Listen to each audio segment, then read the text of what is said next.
We are here to discuss, what's the title of this anyway? Service access and AIAT, right to repair for diagnostic imaging systems. There's a lot going on there. You know, right to repair is obviously a hot topic these days. And when people come to us, you know, I'm with RSTI. I've been there for 24 years now. We've been in business for 39 years, so we're on our 40th anniversary. Those who don't know RSTI, we train medical imaging engineers how to install, calibrate, maintain X-ray equipment. And the question that I probably give this spiel 3 times a week, because somebody calls and they want to know, wait, what about service keys? How can I get access to this stuff? And what you kind of have to ask yourself too is, would a company like RSTI be in business if there wasn't legitimate methods from the manufacturers to obtain service documentation, service access, things like that? So that's kind of what we're going to go through, is the regulations, the rules, what the service engineers are responsible for, what the OEMs are responsible for, and kind of some use cases like that. Are there any specific questions anybody has before we get started they want to make sure we get answered through the course of this 45 to 60 minutes? Questions? No? Okay. And no, this isn't working, of course. The timeout maybe. Off and back on. When in doubt, reboot it out. There we go. Okay, so my bio, not really important. Everybody have a copy of the presentation here? The paper copy? This is probably like slide number 3, I think, and it just gets into in-house service and how it can be a great opportunity to reduce the cost of service. I think we all know that. You know, what we do at RSTI is we provide healthcare providers an opportunity to get away from manufacturer contracts and be able to do the service on their own. But to do that, there's challenges. You know, and service keys is one of those. The talent of your in-house engineers is another one of those. Service documentation, service access, all those things need to be overcome to be effective at servicing your own, you know, imaging equipment. Okay, so that's what this slide here is talking about, which looks like slide number 4, I think, or 3. So what we're going to cover today is kind of the big 3, which is, you know, Siemens, GE, and Philips, how they adhere to the regulations, and give some examples of how you obtain service documentation from each manufacturer or obtain service keys for different systems. Keep in mind, you know, it's not binary. You know, GE doesn't have one method. They do this for the C-arms, they do this for CT, they do this for RAD. I'll give you some examples in generalization, you know, but the meat and potatoes is going to be specific to each system. We'll kind of just cover from a 10,000-foot level though. And we'll cover some specifics of how to obtain service documentation and service access. If there's any questions at any point, you know, please stop me. AIAT. Who in here has heard of this acronym before today? Some have, some haven't. Okay. It's an acronym that in the imaging space in our industry, we should all be familiar with, because it deals with the regulations that, again, the manufacturers are required to provide us. Okay, we'll talk about what AIAT is and why it's important that we understand what it is for in-house programs. There's 2 components to AIAT. The Code of Federal Regulations not only says the manufacturers have to do something a certain way, they also say the engineers have to as well. We have a responsibility. When I install an X-ray tube, I have a responsibility to install, calibrate, and adjust that tube using documentation and specifications from the manufacturer. Well, I can't do that if I didn't get the documentation from the manufacturer. So they have a responsibility to, they being the OEMs, have a responsibility to provide documentation, but the engineers have a responsibility to make sure that the systems are installed appropriately to maintain patient safety, obviously. So what does AIAT stand for? Assemble, install, adjust, and test. Who cares? What does that even mean? Assemble, install, adjust, and test. Anybody in here ever filled out a 2579 form before, or a report of assembly? What is that, Mike? You know? Or what did you do that required, not to put you on the spot here, that required you fill that out? Do you remember?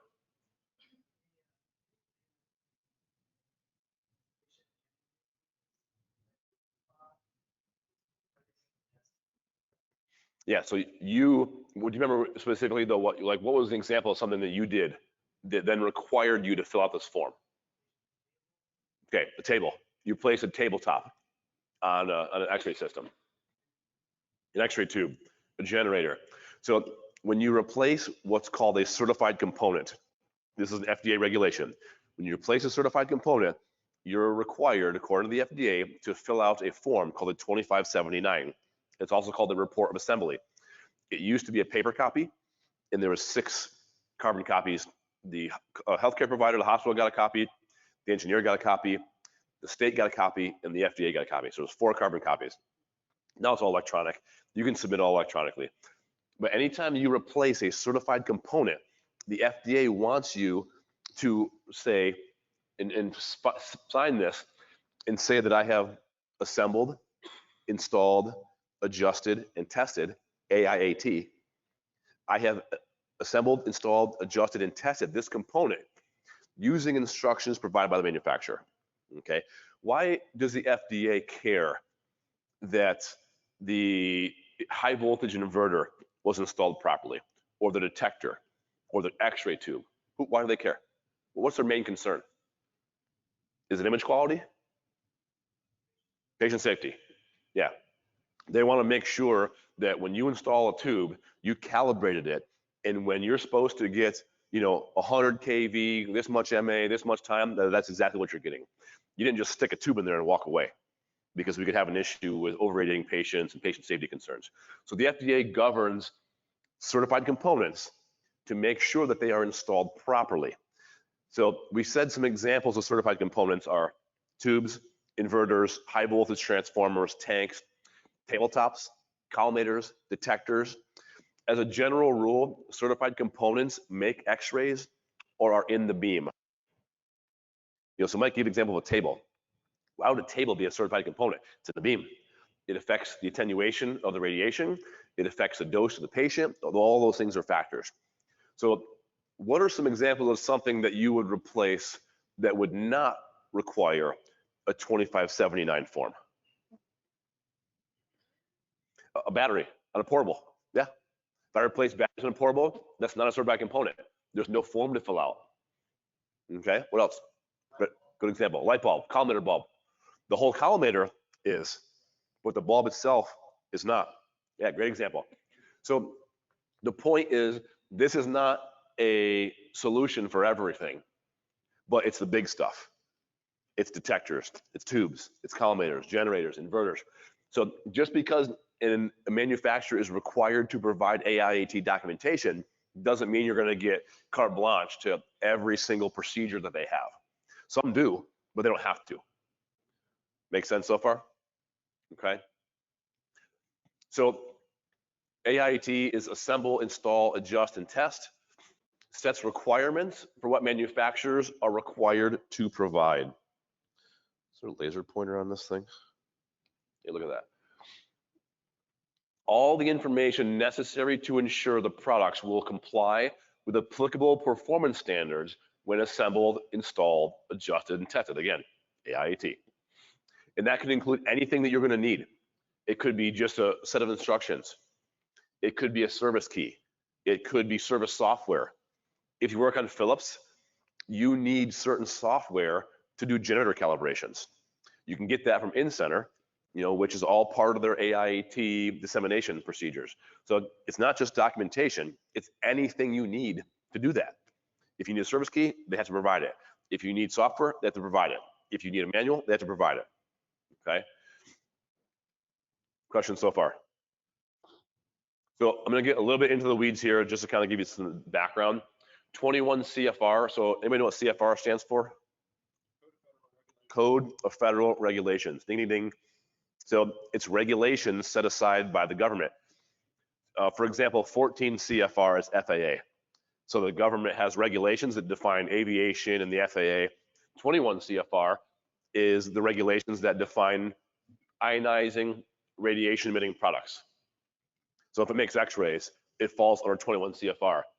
And the OEMs are responsible to provide information to ensure compliance. But if 21 CFR is ionizing radiation emitting products, what does not fall under AIAT in 21 CFR? What do we work on that's not ionizing radiation? MRI. What's MRI use? Magnets and RF pulses, no X-ray.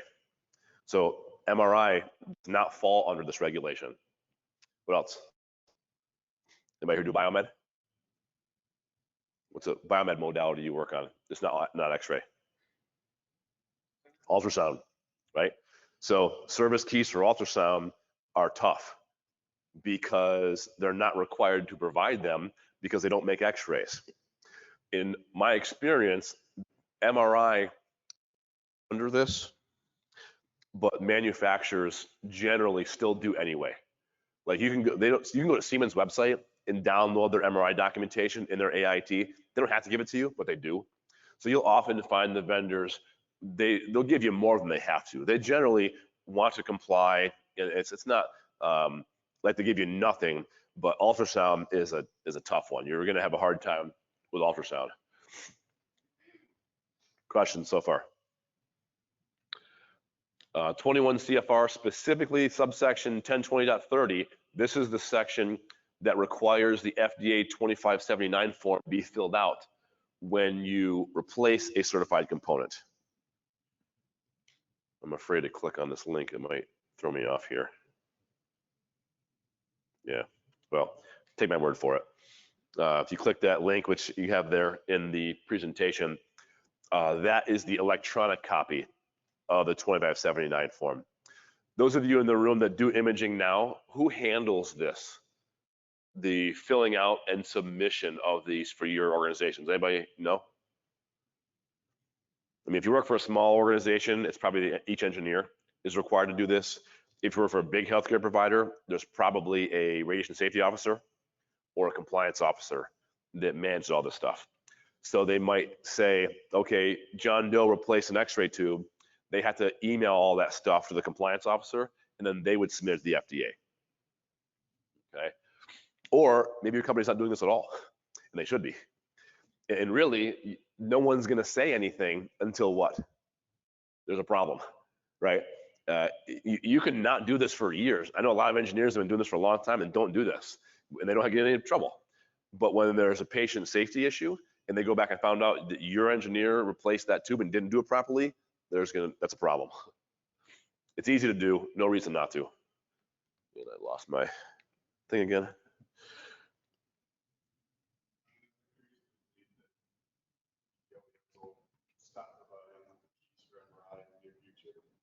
I don't have any reason to believe that, but there's also no reason to require them to continue it. You know what I mean? The good thing about it is, what's a manufacturer's motivation for providing like MRI service when they don't have to? Why can't they just be pricks and just cut it all off? Yeah, maybe they can't service it. And keep in mind, the systems that you're talking about right now, we have a customer we're working with right now who is leveraging the OEM. Yes, we are servicing these 5 systems on our own right now, but we're also replacing these 8 next year. If you don't work with us here, we're gonna bring all this to bid, right? This is a full life cycle. They're constantly buying new equipment, so the OEMs are gonna play ball because it's not like this is the last dealing you're ever gonna have with them. And I lost my ability to change the slide. Oh, I don't know, I just jumped a couple slides there.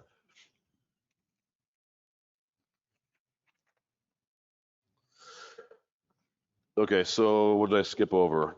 I somehow skipped over slide 7. Oh, that's what we just were. Slide 8 that I skipped over. Certified components are not limited to, again, X-ray tubes, generators, tables, collimators, image intensifiers, gantries, tabletops, things that make X-ray the beam. There's a star next to X-ray tubes. What's that star, the asterisk? You don't have to do this for an X-ray tube if what? It's the exact same tube. If you put in a MX100 GE tube for an MX100, you do not need to fill out this form. I contacted the FDA directly and got confirmation from actually Sean Boyd, who runs their compliance department. and confirmed that that is true. If you replace a Dunley in place of a Maxi Ray or a GE, you would have to, because now you've changed the model number or part number of that tube. No, model number. No, just model. No. So if you replace, yeah, question. Would spec systems apply to this? They would. Yes. Yeah, absolutely. If you replace the X-ray tube. Well, actually, SPECT or PET CT? PET CT for sure. PET CT for sure. SPECT. But a SPECT system. That's a good question. Because it detects radiation from inside. It's not producing. It's not producing it. Yeah, and it has a collimator, but it's not really. I don't know. Is the short answer. I don't do a lot of SPECT or molecular imaging, but I can tell you. Bless you. I can tell you, like Siemens, for example, and GE both have their SPECT documentation on their AIAT server. So I think they choose to do that. I'm not sure if they have to. Question. This X-ray tube stipulation of grandfather. So if you switch from Philips to Siemens X-ray, and they replace that Siemens tube with the exact same model. Wait, what did they replace now? You lost me.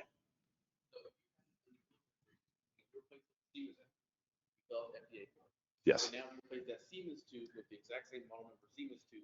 Would you need to fill that? Oh, the second time. No. Okay. No. Yeah, because this tube could get replaced many times over its life cycle, right? It's only when you change from the previous tube, because the last time it got changed, somebody did have to fill one out. Yeah, like model for like model. Yeah, good question. Good questions. Other questions? This up here, I know you guys probably can't see it, but I have on page number 10. This is the 2579 form that I'm talking about. And this isn't touchscreen, so I can't zoom in. But basically, this says equipment location. This says assembler information. The assembler is the engineer. So I am, as the engineer, and the assembler. It's a weird kind of label, but I think assembler is the person assembling the system back to compliance. It's hard to read, but over here I've got like, is it mammo? Is it dental? Is it CT? Is it, what type of system is it? And down here is a place to fill out serial numbers of the certified components. So now, you said about tracking serial numbers. Yes, the serial number is tracked in the form, but doesn't. If you have two X-ray tubes, the same model number, you don't have to replace. You don't have to fill out the form. But you're right. If you fill out this form, if you are required to fill out the form, you do need the serial number of that device. And then everyone, who in here, you filled this out before, Mike, right? And you just fill it out and you sign your name and don't read it and just send it in, right? Like everybody does. But if you read the fine print, it says, I affirm that I have assembled, installed, adjusted, and tested this certified component using instructions provided by the manufacturer. So while a lot of the industry looks at this as a pain in the ass, that we have to actually do this form, it's really good for us because the FDA requires this, and they're requiring me to say that I have done this using instructions provided by the manufacturer, which is what requires the manufacturers to provide it to us. That makes sense. There's the actual text right there. And this is slide number 11. I affirm that all certified components installed by me were adjusted and tested by me according to the instructions provided by the manufacturer. You get the idea. So subsection C, the manufacturer's responsibility. You can read through all this, but the bottom line is the manufacturers are then responsible for providing assembly instructions adequate to assure compliance of their components. Does that mean the manufacturer has to give you a full service manual? No. So their service manual might be for the whole system, which includes schematics. It includes, maybe diagnostics and error codes and things like that. All they have to provide you is what's necessary to do that job. Okay. Again, it's often more than that, but that's what the law says. Slide number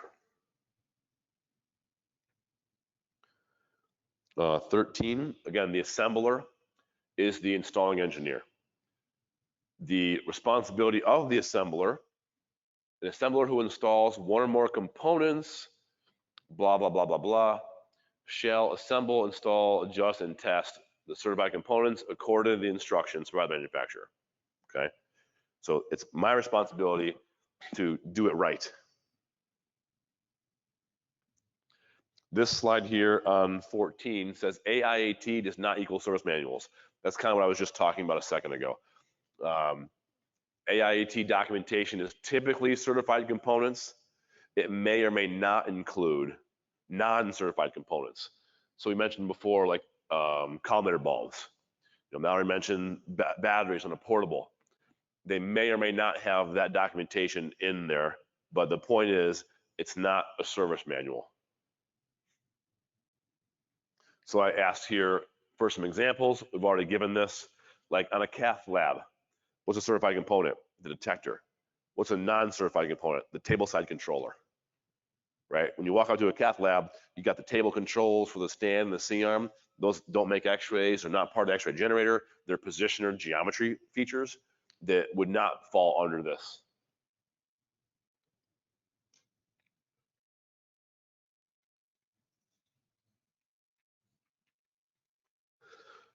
Slide 15.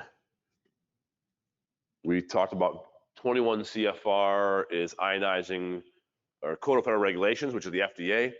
Part 1020 is the performance standards for ionizing radiation products. And 1020.30 is diagnostic x-ray systems and their components.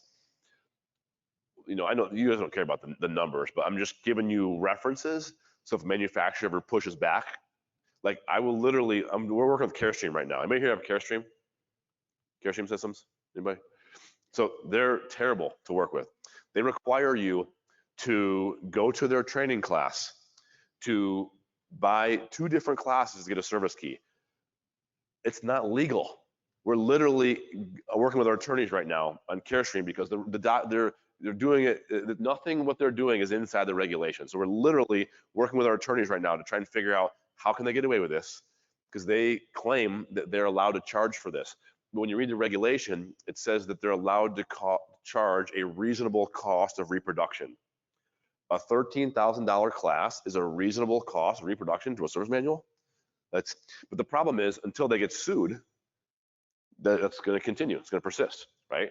So we're trying to help break down barriers, understand the regulations, teach the industry what these regulations are. So when you're talking to people, it's not to attack. It's just, hey, how does your department comply with 21 CFR and this requirement? And they say, oh shoot, I don't know. Let me get my manager involved. And then you start working up the food chain, and then all of a sudden things start happening. Because your local field service engineer doesn't know this stuff, right? If you have a Philips engineer and they've worked for 30 years for Philips, they have a level 2 service key. They have no reason to know anything about this. They just use their service key. That's how it works. They think that we can't work on it because they don't know any better. They don't have a reason to know it. But these are the specific regulations that you would quote if you were having a conversation with somebody. Any questions so far? There's a lot of confusion over these regulations. So the FDA released a publication called Information Disclosure by Manufacturers to Assemblers for Diagnostic X-ray Systems, Guidance for Industry and FDA Staff. This link right here, I would email to yourself or on your phone, pull it up. This provides basically a Cliff Notes summary of everything I'm telling you right now. It's right from the FDA. It's from fda.gov. This is probably worth downloading, and I would recommend you review the summary, legal responsibility, software, and cost. It explains the FDA's position on all these things. I was hoping I could bring it up here and show you guys, but it's not letting me. Oh, there we go. Look at this. Okay. So that link right there. Oh, damn it. You can't see that, can you? Okay, never mind. It's not working. But review those 4 sections. And this is where I was hoping to show you, there's a section on cost. that literally says the manufacturers cannot provide more than the reasonable cost of reproduction. So that's what our attorneys are working with CareStream on right now, as to how they're allowed to do that. Yeah, the problem is they use this like their own, it's like this WebEx thing, and I don't want to mess up. It's recording all this, so, because yeah, it's probably duplicate versus presentation mode. So let's just talk for a second about the big three. How does GE handle their compliance? How does Philips handle it? How does Siemens handle it? Okay, GE, just in summary, they have an online access to a common documentation library. If you just Google GE Medical Common Documentation Library, some of you here have probably been there before, right? You ever been there to their documentation library? I mean, they've got all of their information just open. Doesn't require registration, no username, no password, no nothing. Just go in there. Just Google GE Common Documentation Library, and you can start downloading manuals. That's how they adhere to this compliance. If you have an OEC, those are C-arms. And it's kind of ironic because GE is OEC, but OEC, they handle it very differently. You have to have what's called a GSAC key, GE Service Access Key, and they charge you a one-time fee to obtain this key, and then an annual license as well on top of that. But it's $200 a year. It's actually very affordable, but it's tied to the system ID, which means if you have 10 OEC C-arms, you need 10 of these service keys, and the key stays with the machine, not with the engineer. So just a different method of handling it. Philips, they provide online access to InCenter. You get to register. You fill out a PDF form. You get your email address is your username. They give you a password. It's free. There's no cost to it, but they require that you register. And that's how you would obtain PDF documentation, service software. It's just fill out a form. Fill out a PDF form. It's super easy. Service keys are a different story. We'll get to that in a minute. They charge for those. And Siemens, you get a service key by contacting their uptime center. If you go to any Siemens machine on the control console, there'll be what's called a function location number. And it will say call 1-800 or 1-888-SEIM something something. You call the Siemens uptime number, you tell me the service key, and they email it to you, usually within 30 to 60 minutes. So in summary, GE has a website, it's free. Philips has a website you have to register for. In Siemens, you call them, and then they email you a service key, and it will last sometimes a week, sometimes a year, it depends. And Siemens also has a website for manuals called Siemens Healthineers, which also requires registration, email, password, but no charge for that. Questions so far? Always have to be trained in the device to be able to access it? Nope. No, you can go on your phone right now and download it if you wanted to. Yeah. No, that's you know what's interesting? There is no requirement. You know, this may change in our lifetime and probably will, but there's no requirement that you're trained to service any of this stuff. There isn't. The customer may require that, but the FDA doesn't require. The FDA is not coming around checking certificates. They're not checking. I mean, I would know. I mean, we give training certificates all the time. A lot of your customers are going to require that. They're not going to let you work on it until they have seen that. That's usually the case. But there's actually no federal requirement requiring an engineer be trained. And there's also no federal requirement for PMs to be performed. You could have an X-ray system that hasn't been PM'd in 10 years. As long as it passes the annual physicist evaluation, it's good to go. Because what's the physicist doing? They're checking tube output, they're checking max R, they're checking patient safety issues. That's not saying that the image quality is going to be the best, but if you think about it, the physicist's job is not maintaining image quality. What's a medical physicist's job? Patient safety. As long as patient safety is okay, they don't really care. So there's a lot of misnomers about how that stuff works, but there's no requirements. This link right here, if you just Google GE Common Document Library, it will take you to that page there. It's probably a good one to bookmark if you haven't done so already. Click on the desired modality. There'll be a drop-down list for X-ray, mammo, cath angio, IVR, CT, you name it, RNF. And then, so GE, if you're familiar with it, they have two levels of documentation. They have a red manual and they have white manuals. Red manuals are for their FSEs, so we don't get those. I know we probably have them anyway because they're shared in the industry, but if you go to GE's website, don't expect any red manuals. It's going to be the white manuals, which is the customer version of their documentation. So red is what their FSEs get, and white is what we would get from their website. And some of you may say, well, wait, I have yellow manuals. Yellow manuals from GE mean shared service agreement. Your hospital negotiated a reduced contract rate for shared service. So your engineers do first call, and then they get the yellow manuals, and GE comes in and does everything else after the first call. No registration required, and there's actually more documentation in here on GE than required. It's actually a pretty good resource. Not everything, but it's a great resource, especially for free with no registration. Here's a picture of what that common documentation library looks like. I know you probably can't see it from back where you guys are sitting, but at the top, that one says CT, MR, nuke med, PET, ultrasound, X-ray. So I was saying before that ultrasound and MR aren't required, but here you can see GE is choosing to offer that documentation. This category here happens to be probably X-ray. Oh yeah, XR. So these are XR products. So I clicked on XR, and now here I have a list of models. Definium 8000, Optimus 640, you pick your X-ray system, and then you can pick installation manuals, whatever you want, new, obsolete, and filter, and there's a ton of information on there. Great resource for GE documentation. If you work on the surgical C-arms, again, they have this GSAK, G-E-S-A-K, GE Service Access Key. That's the part number right there. If you order, so to get AIAT access, you have to buy this part number from GE for $200. It's a one-time fee. They then charge you a license for 1 year for $149, which is tied to your serial number. Okay. So this falls under the cost of reproduction.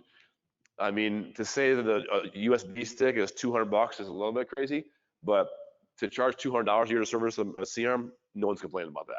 They could probably charge $1,000 and your hospital wouldn't bat an eye on it, right? But just know if you have 10 of these things, each one needs a USB. And is my audio going in and out? Yeah, okay. So you have to have one of these for each machine, and they last for a year. So they're tied to a serial number. So when you call GE, you have to give them a PO and your system serial number, and this is what you get. You get a GSAK key, the license key is on there, and your serial number is right there, and it plugs in and stays in the system. So all of your engineers can work on the GE OECs as long as that's plugged in. Any questions there? What's that?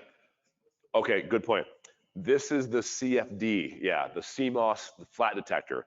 The 9800 and 9900, which are the legacy II versions, they've been around forever. Those are still using RUT and RUS in the software from a laptop. No service key, no nothing. You just need to have the software. So if you come to an RSTI class, you'll get the software to do the service. This only applies to the systems like from 2020 and above, the newer detector versions. Good point.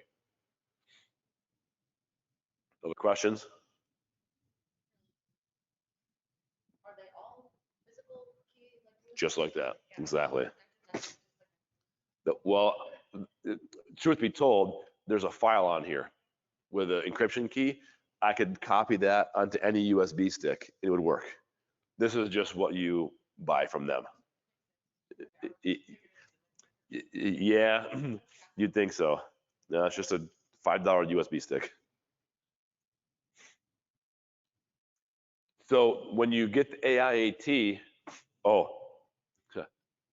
one thing too, I can't go back now. If you call and order the service key from GE, they charge you $1,200, If you tell them it's AIAT, it's $199. Literally giving them the AIAT in the part number changes it by $1,000 because they assume you don't know what you're doing. So you're just going to call and order a GSAT key. Oh, no problem. Here's $1,200. Wait, what the hell? And then if you say it's an AIAT key, then it's $200 and it's the exact same key. So the little shenanigans going on there. Sneaky, sneaky. So there's different levels of keys, right? We're not naive here. We are going to get level 1 service key, which they conveniently call AIAT. Now we know why. Level 3 is what GE engineers would get, proprietary. So you're going to get diagnostics and full error logs and things like that. So you might say, well, how can RSTI teach a class on level 1? Because you can't get the error logs with level 1, bless you, but we will find where those error logs are located in the Linux operating system and show you how to access them. So yeah, we can't get to them from the same GUI, but we're going to show you a workaround so you can get to those error logs just like GE would. Okay. I know you can't see it from back there. This is a OEC with a GSAT key in it, and it says level 1 basic service. And the reason why I put this in there is I just wanted people to see, look on the right hand, again, you can't see this. It says calibration, filament, detector, detector maps, dose accuracy. I'm just proving that you have access to all these calibrations with an AIAT key. Because some people will say it's AIT, you can't do anything with that. Well, no, not true. You can do our calibrations, I can do my PMs, I can do everything I need to do with an AIT key. Any questions there? If you work on GE X-ray systems like RAD or detector systems, they came out with an HD detector a couple of years ago. The left-hand software is the detector called the FlashPad. The right detector is called the FlashPad HD. They changed the software. If you have software that looks like this, it's a username and password. It's that simple, no service key. And the computer is a magic computer. The GE used that across the board for a long, long time. If your software is this darker platform like this, they have this UDI starting around 2019 that is a long key, and GE is required to leave that password with the customer. So left-hand side, older software, username and password still works. On the right-hand side, GE sets that at install and is required to leave it with the customer. You can also reload software and reset it yourself too. That's another option.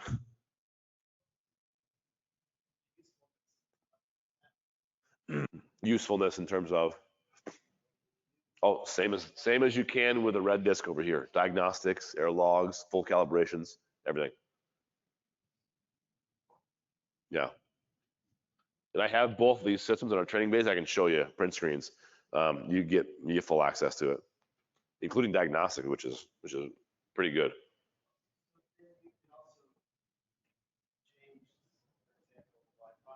Sure. Oh yeah. Absolutely. Change detectors. Yep. Absolutely.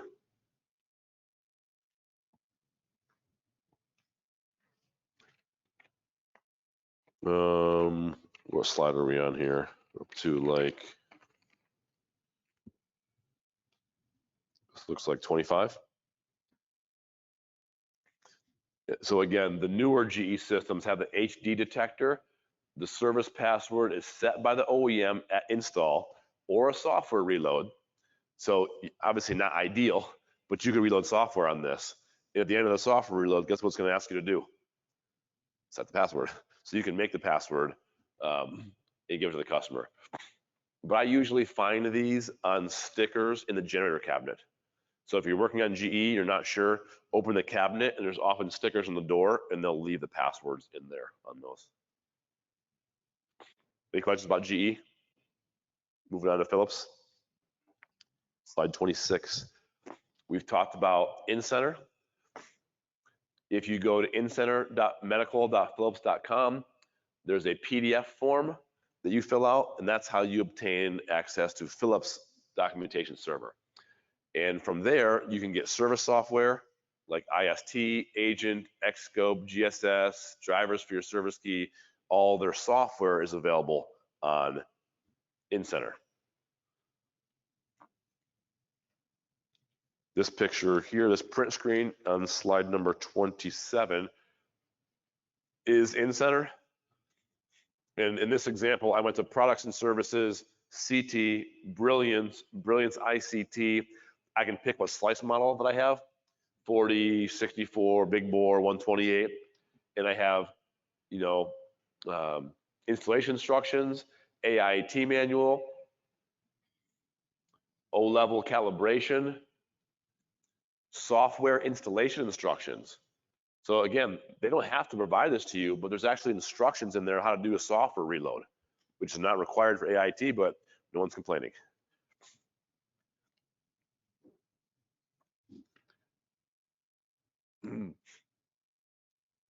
And with Philips, they have a sticker on the console area, which has a site ID.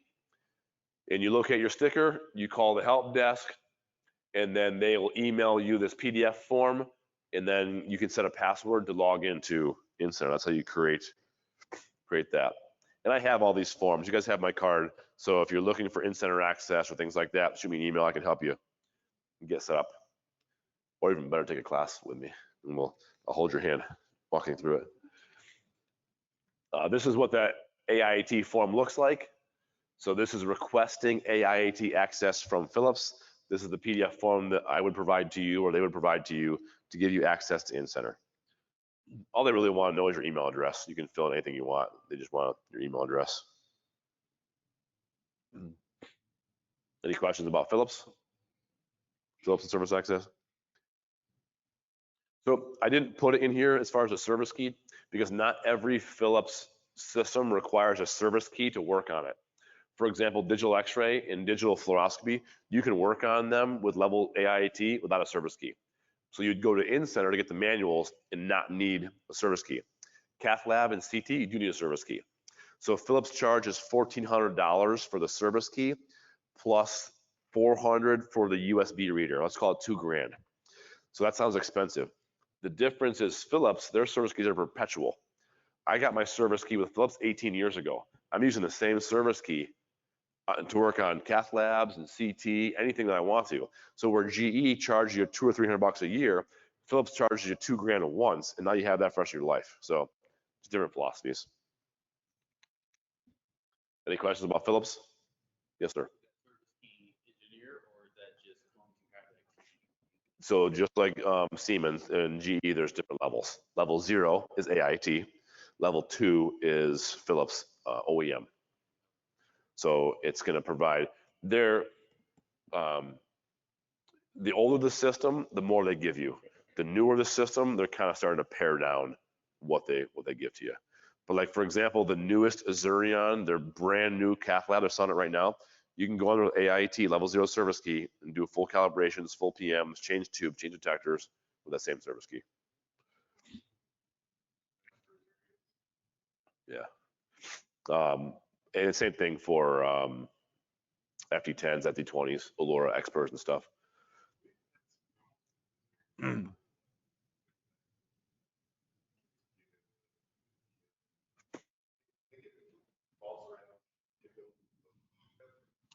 Yeah, so they're starting to take things away with the newer systems, so they probably don't have you doing a backup on there. So in class, what I do is I teach engineers how to go in directly with their laptop. So yes, I can't go in through, it's called PSC, Philips Support Connect. They took that away with level 0 and PSC, but you can still log in with your laptop and use the software like you could on the FT10s and 20s and do it that way. So that's the kind of stuff you just kind of, we, you know, in training, we provide the workarounds to get access to that stuff, where the OEM is starting to wean that back a little bit.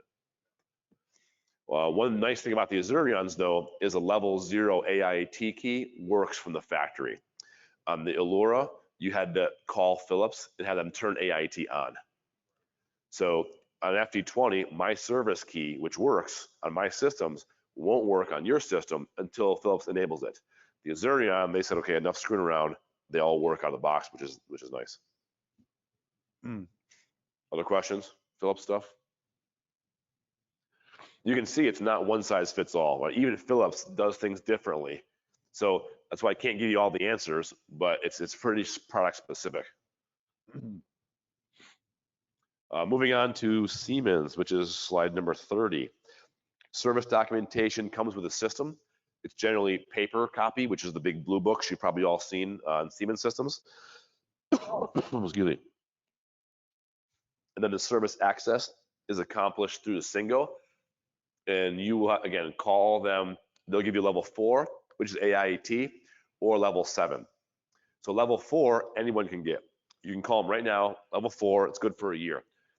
Depending on your Siemens system, you can't do everything with level 4. On an X-ray system, you can't do a detector calibration or detector replacement with a 4, but you can with a 7. So guess what you do? You get on the phone, you call them, and you tell them you're doing a detector replacement. I need a level 7 key. They email you one, it might be good for 2 weeks, and then it goes back to level 4 after that. So the 4 is year-round, it lasts for 1 year. The 7 will last for a week, 2 weeks, 6 months, or 12 months. You have to call each time, but honestly, usually I get a service key from them in half an hour. It's not a big deal.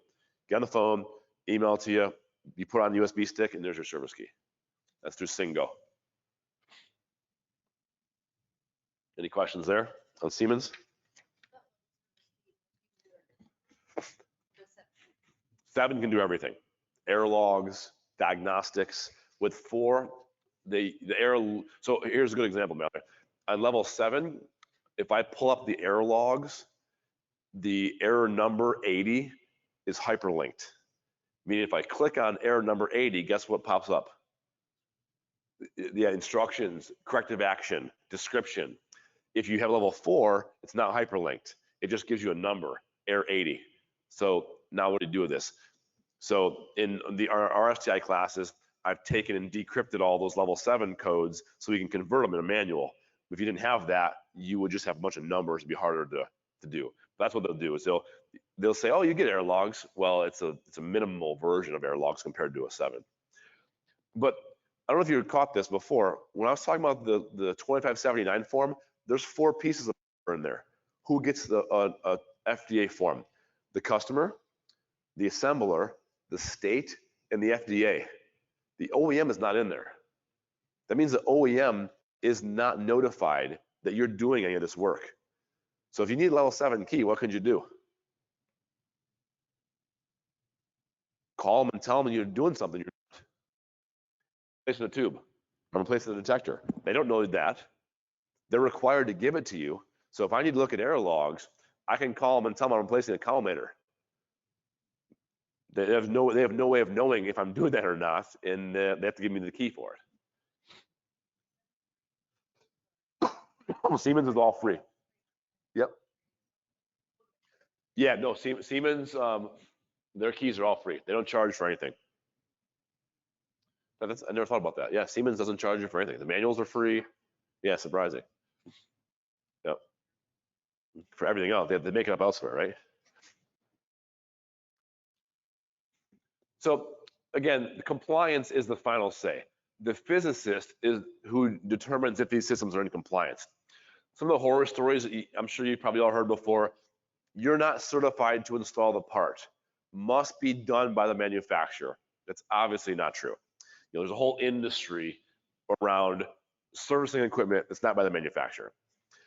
Only the manufacturer can validate the installed component as satisfactory. Also not true. When people start saying things like this to you that don't sound right, ask for these concerns in writing. That tends to change people's tone when they are forced to put things in writing, right?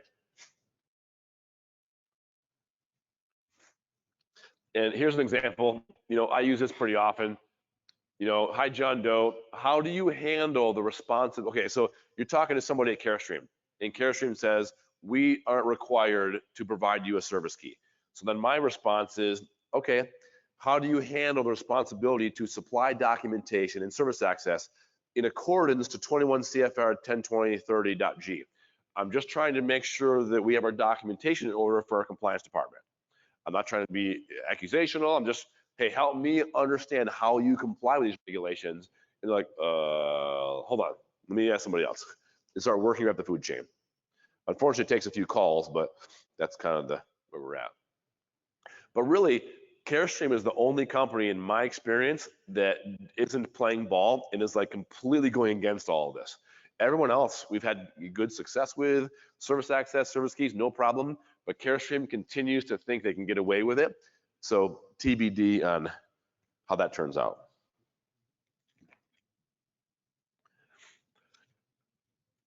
And if you have concerns about people not complying, you know, this is the FDA's website right here. In the fine print, for questions regarding this document, contact Sean Boyd. Here's his phone number and email address. This happens to be the person responsible, oversees all of this. So honestly, like this Carestream compliance right now, I'm getting him involved. I CC him on it, and all of a sudden things start happening, and then we start getting stuff in writing, and it's probably gonna take Carestream getting sued, unfortunately. But the whole point of this 1 hour is for you to understand that when a manufacturer tells you you can't do this, it's not true. You may not be able to do everything, but here's what you do have access to, here's why, and don't be afraid to ask questions to be able to obtain the documentation. They can't tell you can't work on this stuff, okay? So I think that's all I had. Any questions? Questions, comments? Again, if you liked the course, fill out the survey. If you didn't like it, I'll fill it out for you. That's it. That's all I got.